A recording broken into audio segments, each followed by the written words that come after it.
Good morning, and Catherine, I appreciate you being in charge of the weather yet again this year.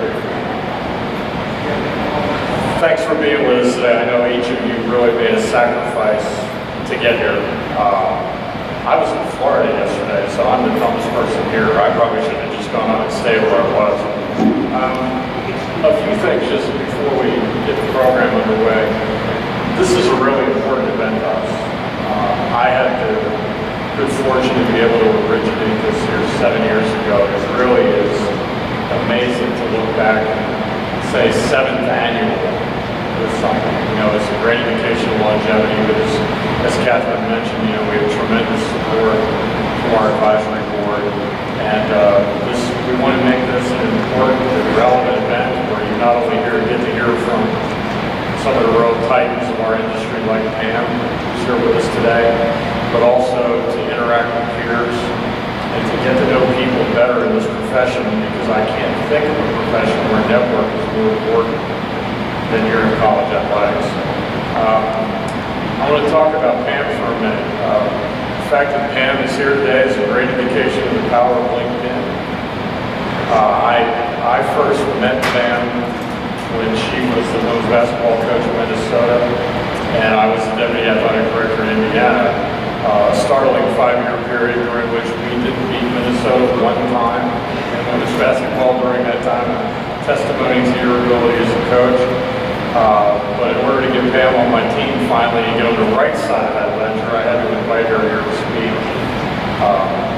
We were talking about networking this morning. Pam and I were just kind of shooting the breeze, telling war stories, and it's amazing how many people you and I know in common that we might not have realized just from sitting around and talking together. So when you're here today, make sure you take a few business cards from other people. Make sure you keep those connections up. Pam is the latest in a cavalcade of wonderful people we've had come here to speak at this event. People like Joan Cronin, who's the former women's athletic director in Tennessee, was here. Val Ackerman, the Big East commissioner, was here a few weeks ago.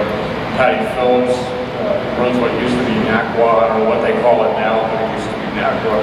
Was here last year. A couple years ago, Sandy Barber, the director of athletics at Penn State, was here with us. And what's amazing is they all like to come here. They all like to be at this very special place. We've got a few folks in the academy here today I want to recognize.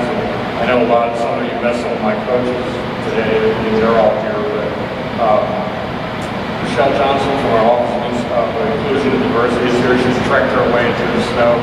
She is a former Coast Guard Academy cadet athlete and a graduate, so she can tell you all about this place.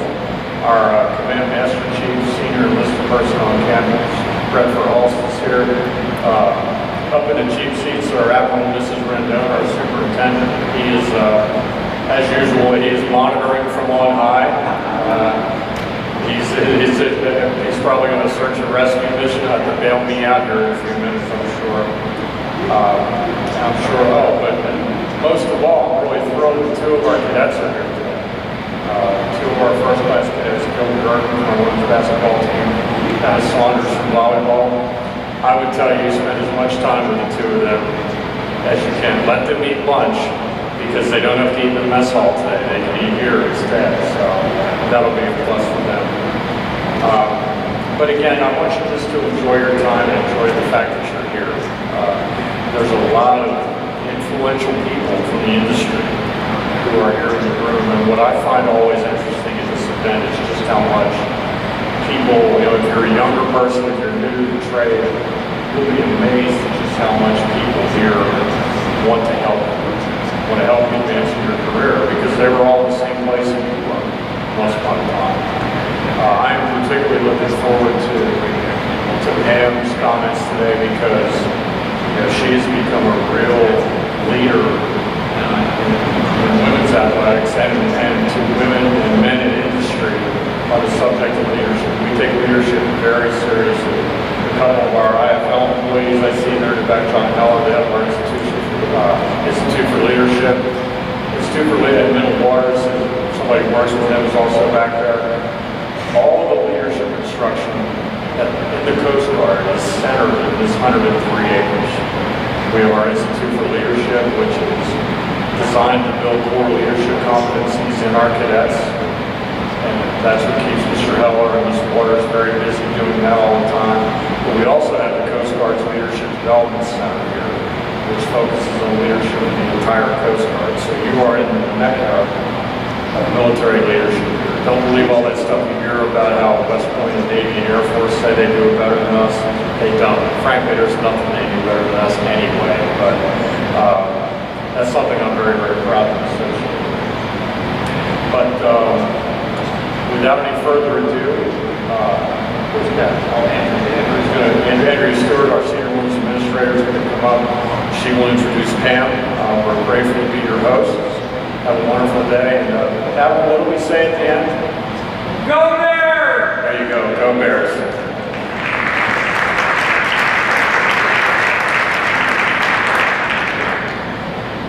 Okay. Thank you, Admiral. This is rundown. Thanks, Tim. Good morning, everyone. I'm Andrea Stewart from Coast Guard, co-coordinator of this event with Catherine here. Welcome to our campus. We're thrilled that you can make it in and hope everyone arrived safely. We're hoping everyone's ready for a great day of listening, learning, and sharing. We're thrilled to welcome Pam Borton as our keynote speaker and the lead off for today's event. Pam's resume is quite impressive. Currently, she is an ICF Senior Executive Coach, a leadership trainer and expert, and the author of On Point, A Coach's Game Plan for Life, Leadership, and Performing with Grace Under Fire. Pam's highly sought after and unique leadership experience, business acumen, and proven track record have been featured in Twin Cities Business Magazine, Artful Living Magazine, Human Resources Executive Online, Business Opportunities Handbook, Wharton, Business Radio Leadership in Action and Women at Work, WCCO, CBS Morning News, ESPN Radio, and countless others. Previously, Pam has 27 years of high-level Division I coaching experience, including 12 years as head basketball coach at the University of Minnesota, where she is still the winningest coach in that program's history. She led teams to Final Four, 3 straight Sweet 16s, and numerous NCAA tournament appearances. Among her numerous awards are the New England National Coach of the Year Award, the 2016 Twin Cities Business Magazine Marvelous Mentor Award, and 2-time Naismith National Coach of the Year nominee. Pam has founded 2 nonprofits, co-founded Women on Point, a leadership summit for executive women, and is also the president and CEO of Wharton Partners, an executive coaching firm. Please join me in a round of applause for our keynote speaker, Pam Horton.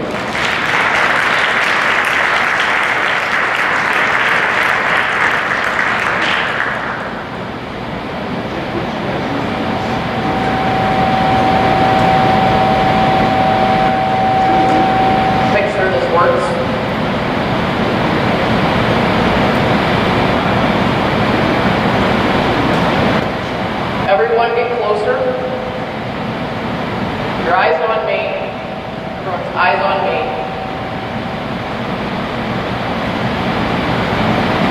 You have worked your whole life for this moment. Since you were a little girl. Blood, sweat, and tears. In 30 seconds, you're going to walk out to that center court, and you are going to play the #1 team in the country, the Duke Blue Devils. I am so proud of you. I believe in you. And you know what? We are going to win. We're going to win. When that buzzer goes off, I want you to look up at that scoreboard and look at the score. And then I want you to run over there and grab that Gatorade jug and dump it all over my head. Deal? Deal! Let's try that again. Deal? Then let's go. We had one more cheer as a team. And we said, together.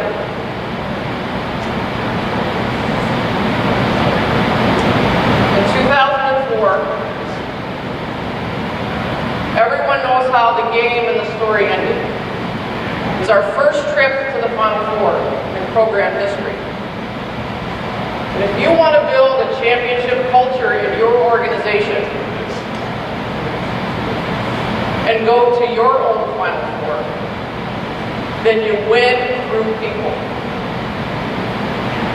You win through people.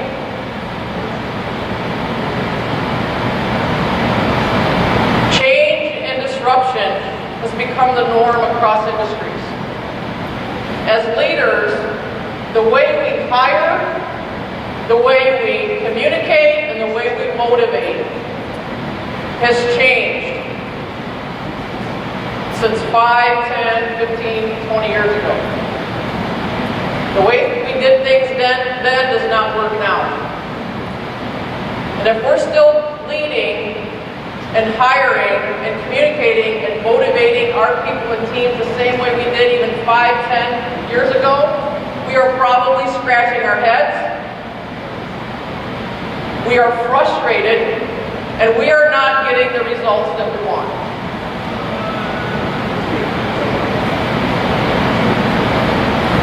And if you want to win in your organization, and you want to go to your own Final Four, the workplace has changed. Athletics has changed. The environment has changed, and the game has changed. Leadership is hard. Leadership is very hard. And it's harder now than it ever has been before. Leadership is harder now than it ever has been before. Whether it's for ourselves, whether it's for our kids. And as leaders, the pressures, the stresses, the unrealistic expectations, the highly visible and the public scrutinized positions that sometimes we're in across industries, people are given less time to turn their cultures around and to win. So if you think about big-time football, your Power 5 football programs, guess what the average shelf life is for a big-time college football today? Take one wild guess. 3 years. 3 years. Coaches at that level are expected to turn things around, change culture, change dysfunction, and to win. Just a few short years ago,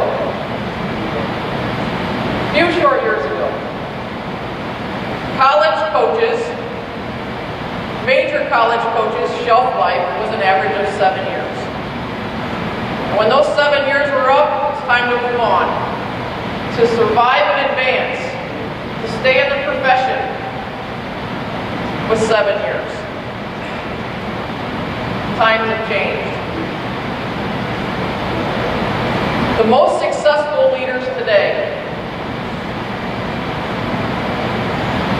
are confident, they're secure, they're true to themselves, they live their values, they instill their values, they have thick skin, they're authentic, and they're vulnerable. And as leaders, when this happens, that's when the magic happens. That's middle management. That's when the magic happens. When we can be authentic and we can be vulnerable, we will get our people and our teams and our organizations to run through a wall for you. You can think about your kids running through a wall for you. When you're authentic and vulnerable, and you can be true to yourselves.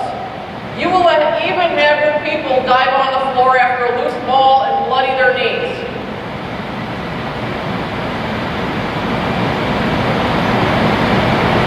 And the best way to break this down is leading and coaching with emotional intelligence. Being authentic and being vulnerable. Leaders understand that they now are leading in a workplace that consists of 5 generations. Think about the people that you have around you. Student athletes. You got high school kids coming in. You have staff members that are in their 20s and 30s. You have head coaches that are 40s and 50s. You have ADs that are even a little bit older than that. We have a workplace full of 5 generations. One of the most critical behaviors that we need to have in order to be successful as a leader is self-awareness. It's understanding ourselves. Do we understand ourselves? Are we self-aware of what we are doing in this climate, in this culture today? College athletics is blowing up. The expectations have changed. If we are not aware and self-aware of our behavior, of our actions, of our decisions, on who we are hiring and surrounding ourselves with, how we are motivating people, how we communicate to people, the decisions that we make. Our world today, in just the last week, hello people, times have changed, the expectations have changed, the game has changed. We need to take care of me, myself, and I, and be very self-aware on who we are and how we lead. So let me ask you a few questions. And I'm going to give you a couple seconds to think about it. It's a big part of emotional intelligence. Your EQ, your IQ gets you your job. Your skill set, your experience, your resume gets you your job. Your EQ, those soft skills that are very hard, keeps you in your job. If you don't have emotional intelligence and those soft skills today, what got you here is not going to get you there or keep you in the job that you're in. So how are we developing? Are we self-aware of what our pet peeves are? Are we self-aware of what our triggers are? Oh, I've got a whole long list of things that are my triggers, that are my pet peeves. I know what they are. Are we aware of our body language in meetings with people? I work on this and coach executives because 70% of our communication as individuals, 70% of our communication is nonverbal. Check yourself. How are you perceived as a leader? What would people say about you without you even opening up your mouth? 70% of our communication is nonverbal. So if you're on the court with your kids,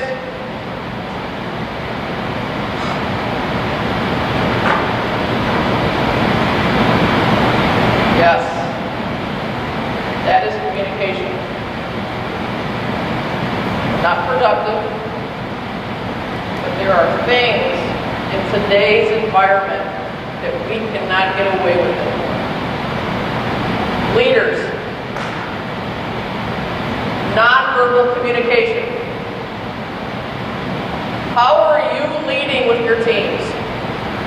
Are you walking around leading, or are you sitting in your office all day long, and that's how you lead? What would your people and your teams say about you? Are you visible? Are you seen? Are you self-aware of how you are coming across to your people and your teams? There is nothing more important than the behavior that we have in self-awareness, because we have to take care of ourselves and develop ourselves before we can develop anybody else.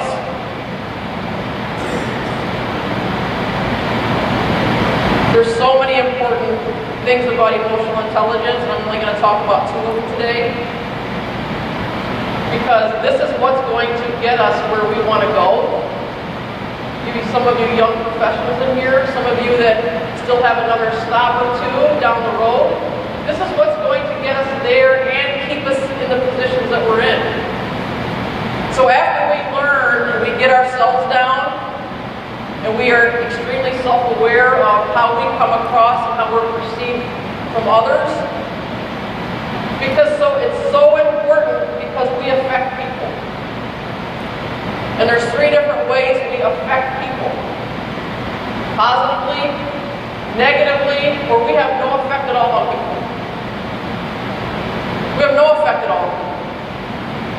So we all have jobs because of student athletes. Students.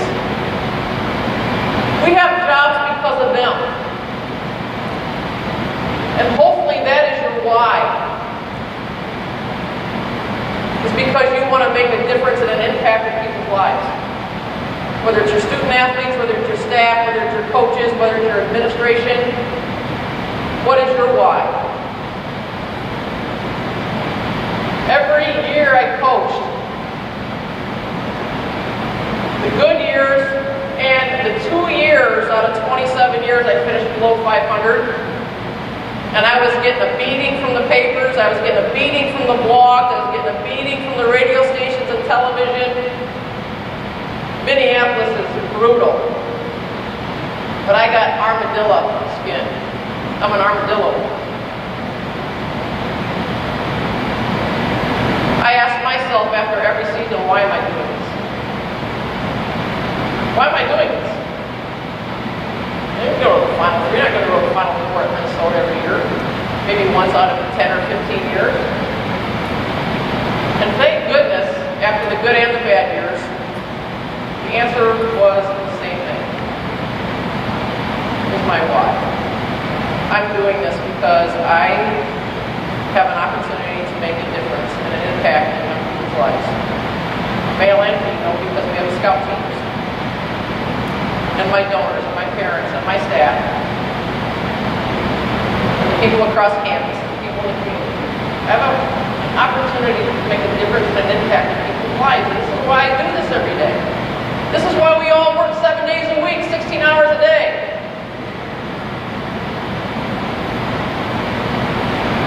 So when we understand ourselves, and we need to learn to understand others. Times have changed. And I think you've made it as a leader when you can stand in the mirror and say, this is not about you. When I was a young coach in my 30s, I was the women's basketball coach at the University of Minnesota when I was 36 years old, in the Big Ten. Boy, I thought I knew everything. I had things all figured out, I thought. And then my first year, we went to the Sweet 16, and we beat Stanford on their home court. They hadn't lost a game in 2.5 years. They won 27 games in a row. In my first year, we went out to Stanford in the second round and beat them. And I was 36 years old.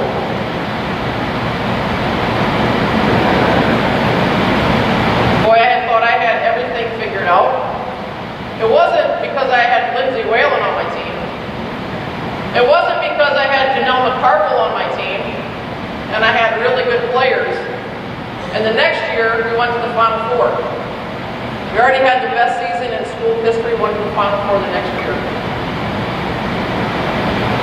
Boy, my AD kept saying, stay the course, Pam. Remember where you came from. Remember where you came from.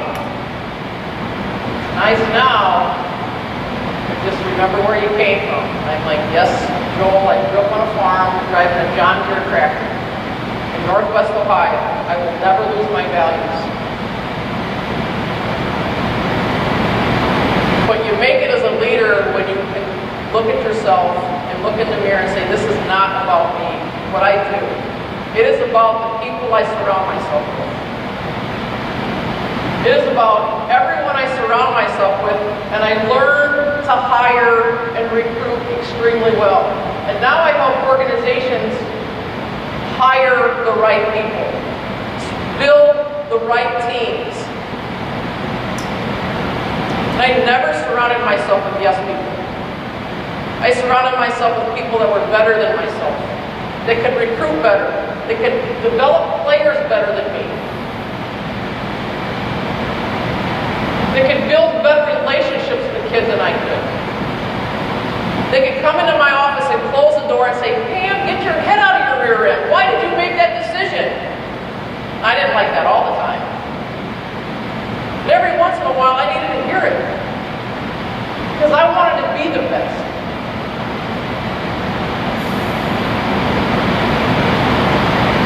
So once you understand yourself and you surround yourself with great people, then as a leader, it's important to understand others. On how we motivate and communicate with people is different. This is my team right here. I'm going to motivate and communicate with each one of you very differently. Because what motivates you is going to be different than what motivates you. And that's your job as a leader. I don't care how many people you're responsible for. That is your responsibility as a coach. That is your responsibility as a leader to understand others. That's when you've made it. That's the next level. That's the next level as a leader. When we all sit and complain about millennials today, we need to embrace that generation because one of these days they're going to be your boss.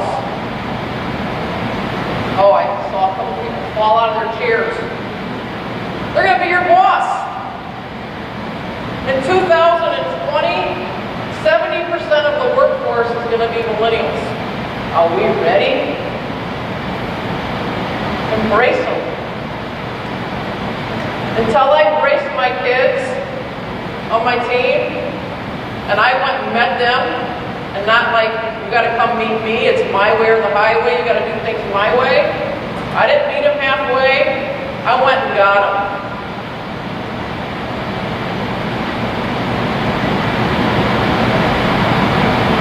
For 27 years.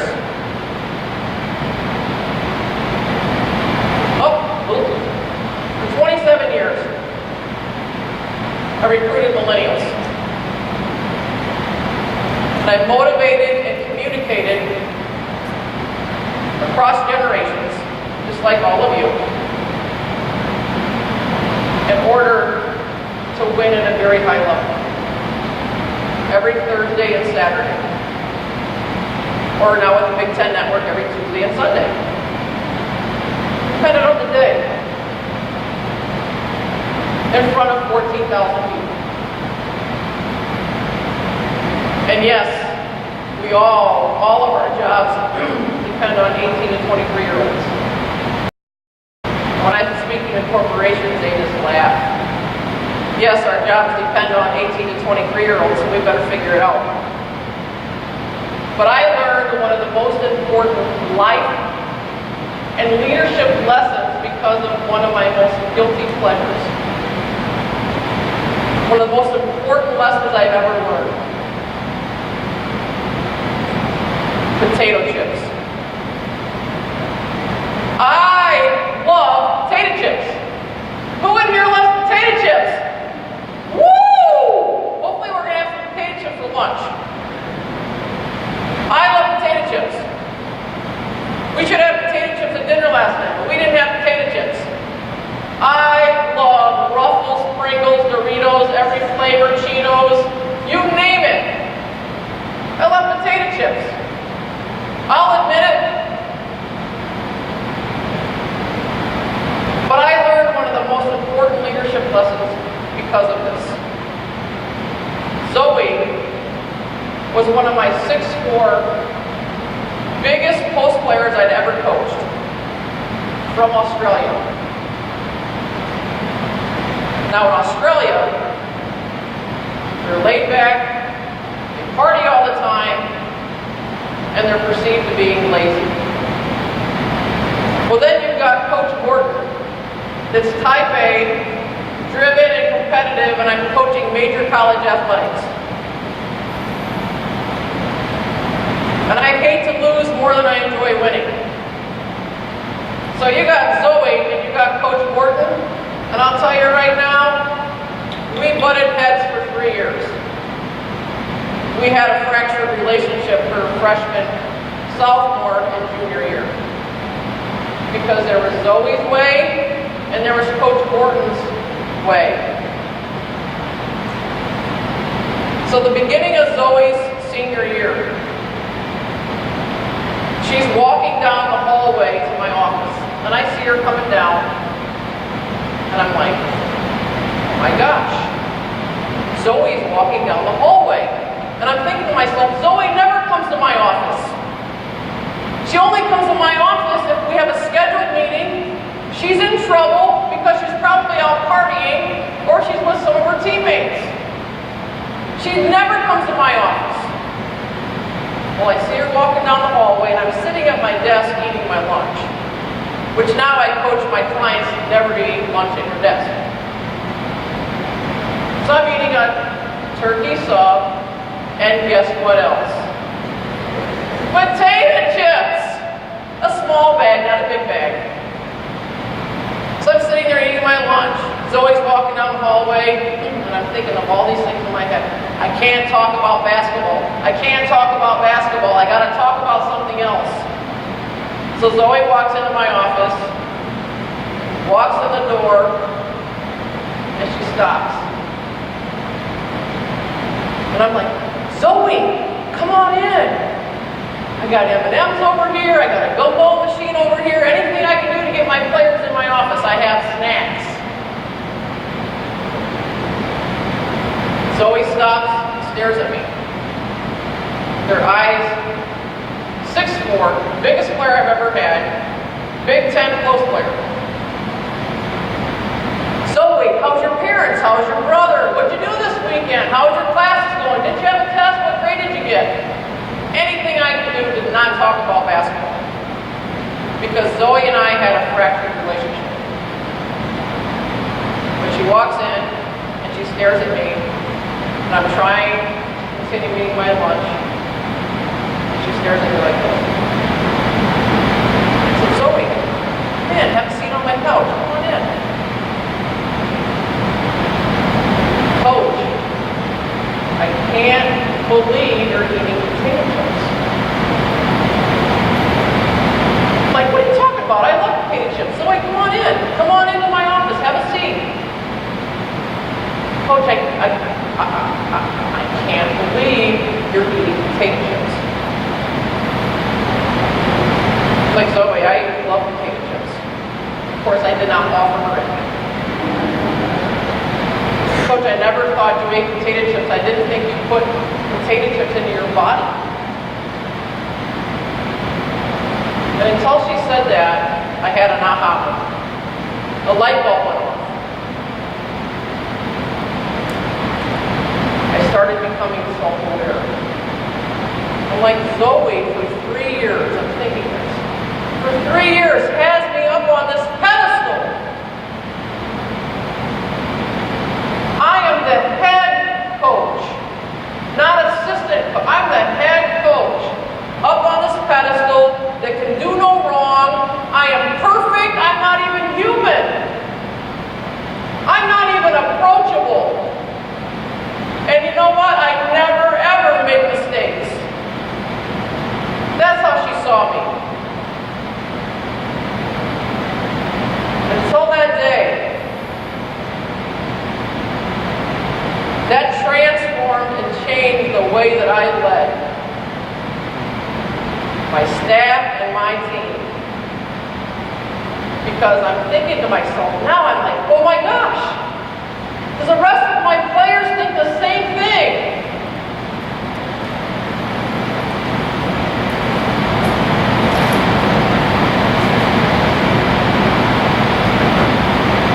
One of the most important lessons I ever learned.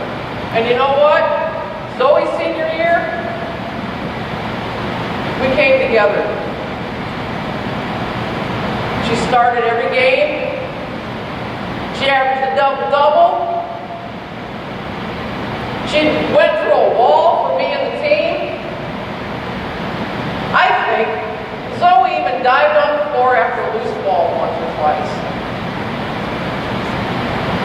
And that was the year that we went to the NCAA tournament and we played Notre Dame on their home court. And we upset Notre Dame on their home court.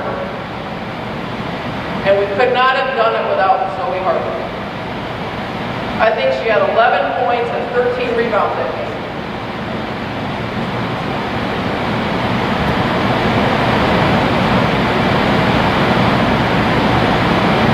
Until we realize that we win through people, you will then start to win your own championships, whatever they may look like in any organization and at any school. And you will start creating that championship culture where your organization and your program become one team. Where they become one team. Vulnerability is power. Vulnerability is power. Potato chips transform me as a leader in how I lead today and how I help organizations get to their Final Four. One potato chip at a time. Maybe two.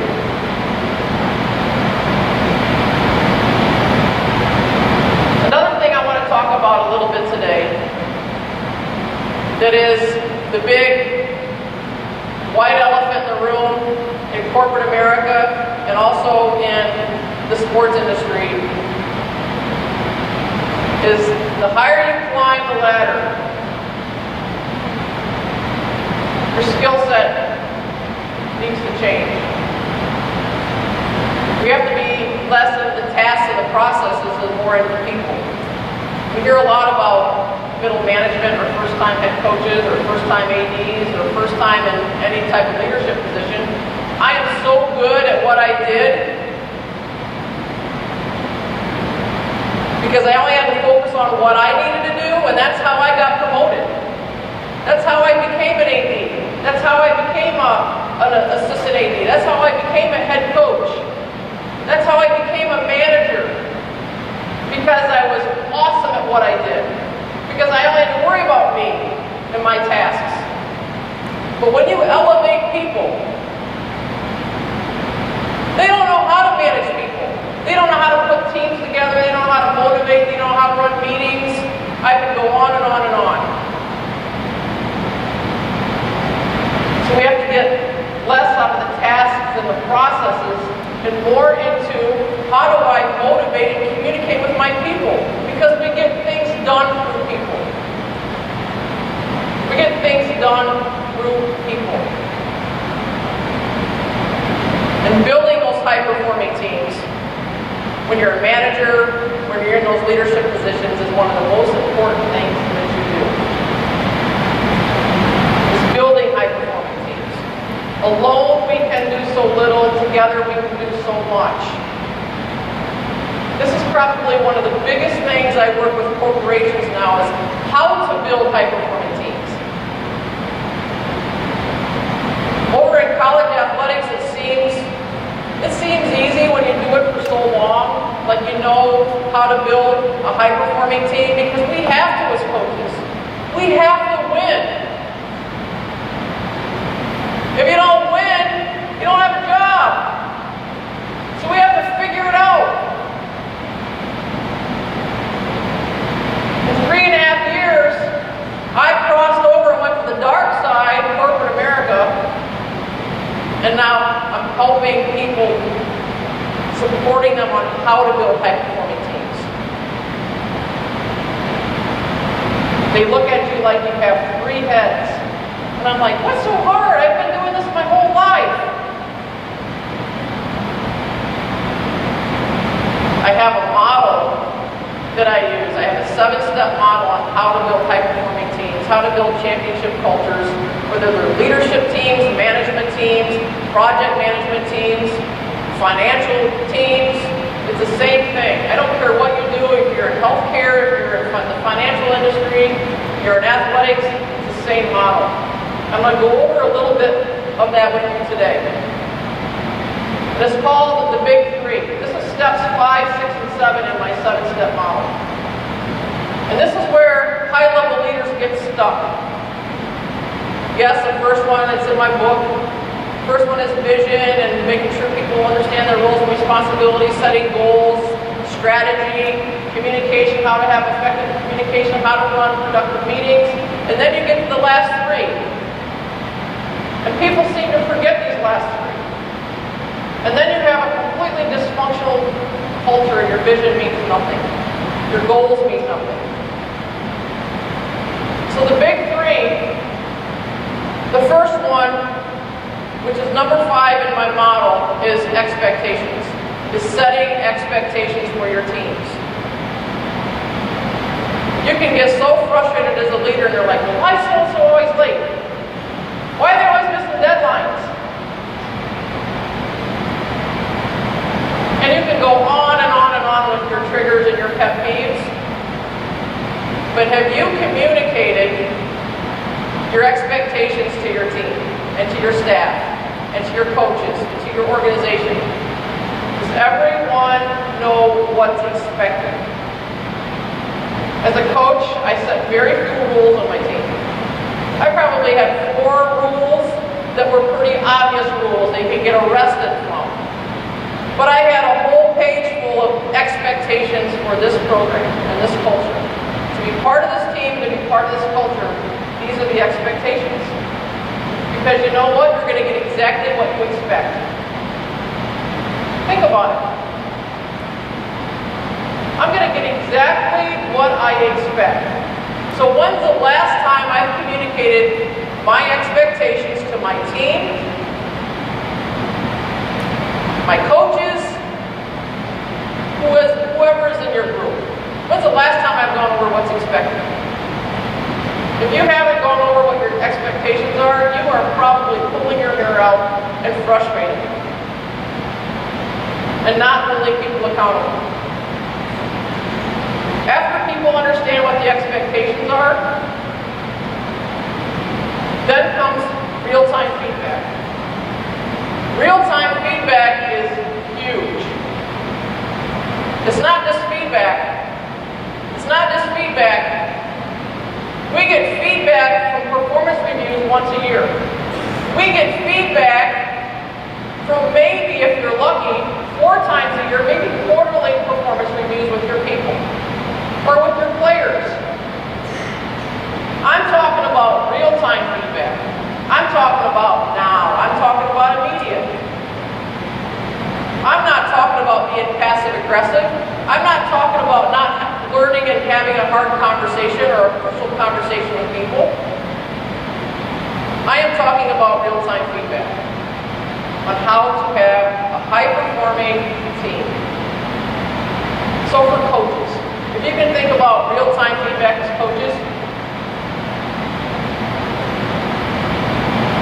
we're giving our players real-time feedback when they're taking the ball out of bounds. We're giving them real-time feedback in huddles, half times, the next day, in practice, on the spot. I'm not waiting for a week. I'm not waiting for 2 weeks. I'm not waiting for a month or at the end of the year to say, Zoe, remember 6 months ago? What do you think happens during that period? You're not giving your player, my players, feedback. I'm going to lose a lot of games. And I'm going to look like a team that's not coached.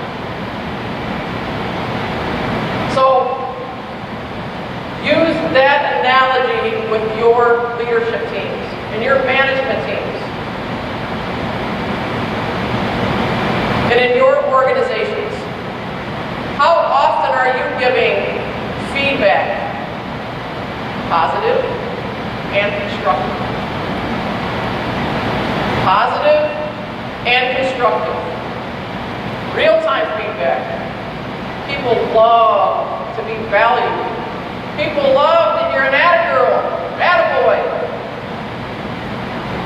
And non-verbal communication is what percentage again? So you know what? This is communication.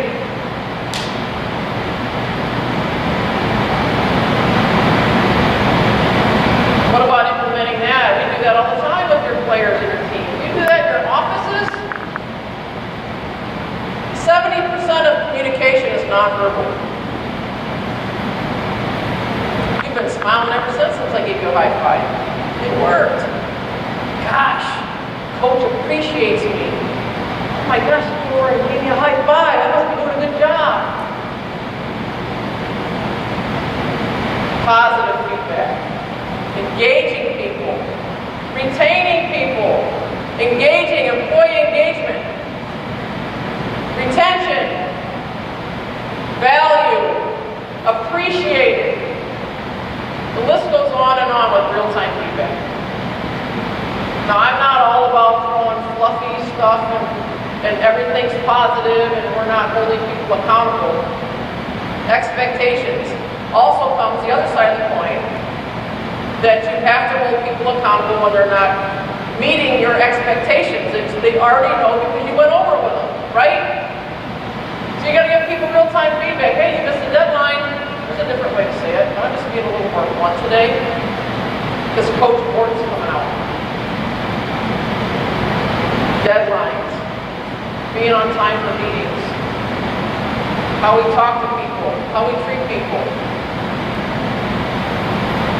Real-time feedback is also having those hard and difficult conversations. So how do you have those with players? Because up in Minnesota, if anybody knows about Minnesota, they're very passive-aggressive in Minnesota. So that's a double whammy. So now you got to have a hard conversation and you have to talk to 18 to 23-year-olds that are passive-aggressive. Well, I had help with this because I'm not from Minnesota. I spent 14 or 15 years on the East Coast, and so I was pretty direct, pretty blunt, never demeaning, but if I had an issue with somebody, we would go deal with it. So I had an executive coach for 3 years when I was at the University of Minnesota, and that's why I'm on today. I had some great experience and it transformed me. I had an executive coach as a coach. And he helped me understand these passive-aggressive Minnesotans. And a few years later, I got out of Minnesota and started recruiting kids in Texas and everywhere else because I just couldn't deal with it. I'm just kidding. I really kind of did. Mary Ellen knows, she was in Green Bay. She knows a little bit about Minnesotans. A little bit. But if you're going to give constructive feedback and you're going to hold people accountable, then they have to know why. Especially as a coach, you're correcting them all the time. We're coaches. Leaders are coaches. I coach CEOs and I tell them one of their top 3 responsibilities is to coach and to train and to mentor. Coach, train, and mentor. One of your top 3 responsibilities. Make people better. Put people in a situation where they're going to, you have to be gone for a month, things spun on their own because you have developed the people. Tell them why. And to tell my players why I'm correcting you, why I'm challenging you in practice. Why I'm telling you you're not going hard enough, I need you to do it again. And you know why? Because I care about you. And I believe in you. And you have so much potential. You have no idea what you could be. But let me coach you. Let me challenge you. Because I care. And I believe in you. Tell your people why.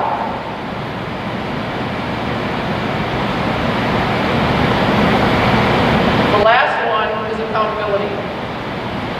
So now that we've communicated our expectations, you've given real-time feedback, positive and constructive, because maybe some of the expectations weren't met, you are creating a culture of accountability. When you have this, you've got something special. There's 3 levels of accountability.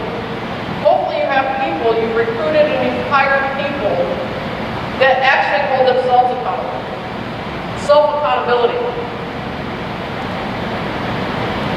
And if they don't, especially on teams, you have accountability within the team. So now you've got players that are getting on each other. You've got senior management people getting on each other and holding people accountable. And the third level, if you have none of that, leaders, your job's hard. And it's not fun.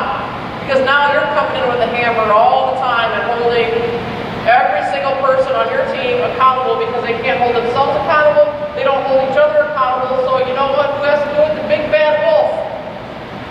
And that is not fun. But you can teach your people how to create that culture of accountability.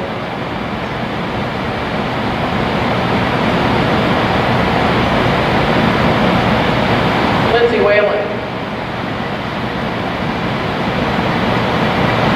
Another thing I love to talk about, we talked about this a little bit the other day up at Nichols College with their Women's Leadership Institute with every different group. Is don't be afraid to make a mistake. Take risks because that is how you're going to grow. Those are opportunities. And the mistakes and the failures that we all have are sometimes the biggest lessons and the biggest growth opportunities that we will ever have in our lives. So take risks. Don't be afraid to fail, because that's how you're going to grow. Get out of your comfort zone, get out of your box, and get a little uncomfortable. Get comfortable being uncomfortable. Get comfortable being uncomfortable. So I'm coaching a client in St. Paul. And they said, Pam, this whole past year, I've gotten so comfortable being uncomfortable. You pushed me so far out of my comfort zone in everything I'm doing in my life. First I'm like this, but she goes, you know what? I am so comfortable being uncomfortable. Oh, when January 1st rolled around, I said, are you ready for round 2? You were uncomfortable all last year, look how much you've grown. But there's a whole nother level. You ready to go? She's like, I'm scared, but I'm ready.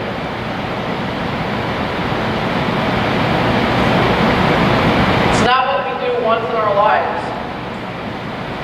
It shapes our lives, what we do consistently.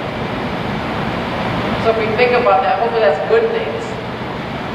So what we do, it's not what we do once in our lives, once in a while that shapes our lives, but what we do consistently.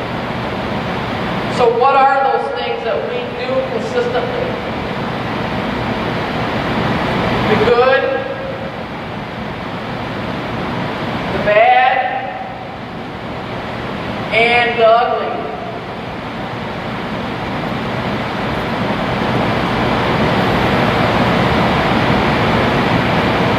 So today, what is your game plan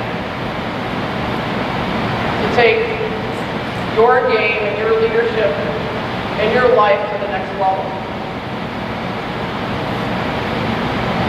Is it a potato chip? Is it learning a little more about myself?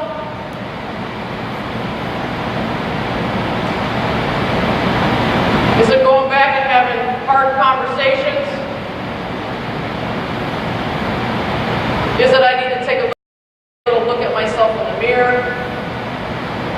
Is it do I need to surround myself with more talent? Do I need to go in and communicate my expectations a little louder because I haven't done it lately?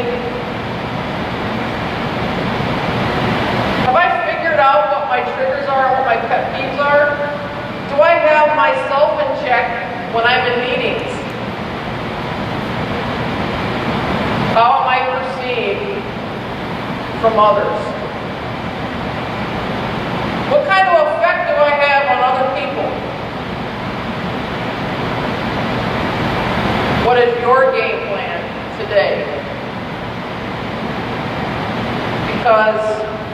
you are all on point for your own lives, for leadership, and most importantly, you're on point for others.